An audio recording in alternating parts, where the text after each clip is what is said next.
You are sitting in a dealership, and in the next 10 minutes, you are about to make a decision that could quietly steal over $700,000 from your future, without you even noticing. The salesman will smile, the coffee will be free, the monthly payment will look affordable, and the car will smell brand new. Everything about the deal will feel normal, but hidden inside that signature is a financial trap almost nobody sees until decades later. There are two versions of your life that begin in this exact moment. In one version, you keep upgrading cars every few years, always driving something newer, always making payments, always believing you can afford it.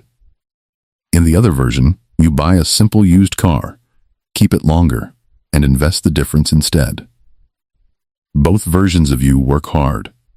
Both drive every day. Both think they're making smart decisions. But by age 65, one of them owns nothing, and the other quietly becomes wealthy.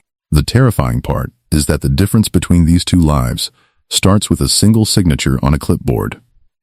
At 22, you walk into a dealership for your first adult car purchase. The showroom lights reflect off a brand new Civic, while a salesman named Brian explains how easy leasing is. Only $289 a month. Zero down. He repeats zero down so many times that it starts sounding like free money.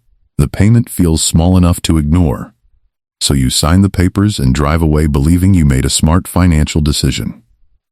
Across another version of reality, another version of you walks to a used car lot and buys a 6-year-old Civic for $14,000 with a small loan that will disappear in 36 months. At first, both lives look identical. Both cars drive the same roads. Both get you to work. Both park in the same driveway. But the difference quietly begins growing in the background. 3 years later, the lease ends. Instead of freedom, you're back at another dealership. Brian now works somewhere bigger, selling bigger cars with slightly higher payments.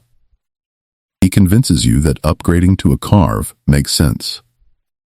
The monthly payment rises, but because you're already used to paying for a car, you barely notice.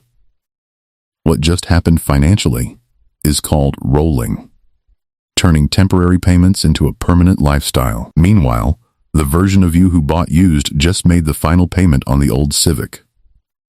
For the first time in years, there is no car payment leaving the bank account. Instead of upgrading cars, that extra money starts flowing into investments. Slowly, almost invisibly, compound interest begins working in silence. By 28, leasing no longer feels like a choice. It feels normal.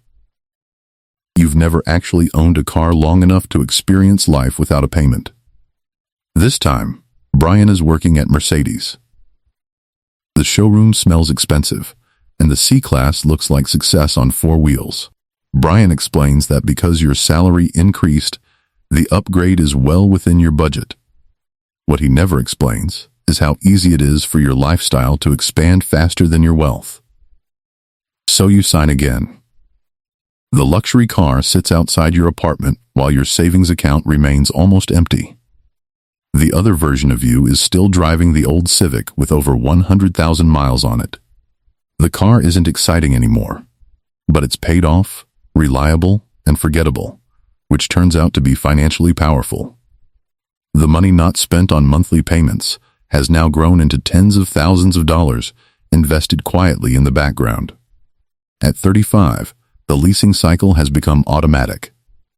Car payments feel as ordinary as electricity bills. You don't even think about them anymore. Then one night at dinner, a friend asks how long you could survive if you lost your job. You laugh because you don't know the answer. Your friend doesn't laugh. He drives an old paid-off Camry and has enough savings to survive more than a year without income.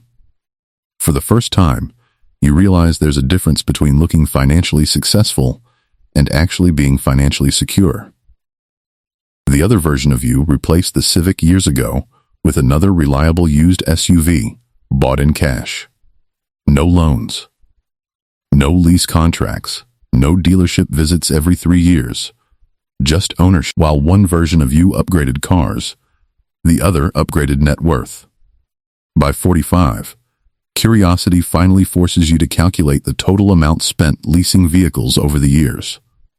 One by one, the numbers pile up across the page until the final total appears, nearly $180,000 spent on cars you never owned. Then comes the painful realization. If those same payments had been invested instead, they could have grown into nearly $500,000.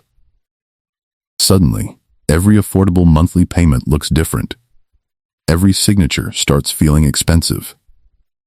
At 65, the final math arrives. After decades of leasing, you've spent over $300,000 making car payments, yet the driveway still contains a vehicle owned by the dealership bank, not by you. The alternative version of your life looks completely different.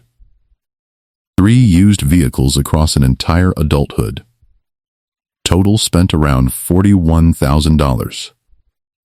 A paid-off house, a paid-off SUV, and an investment account worth over $800,000 built from years of investing money that never disappeared into endless car payments. In the end, the real decision was never about driving a nicer car. It was about whether your money would compound for you or against you. Both versions of you drove to work every day. Both believed they were being reasonable. But only one eventually stopped paying for the privilege of pretending ownership, while the other quietly built freedom, one payment at a time.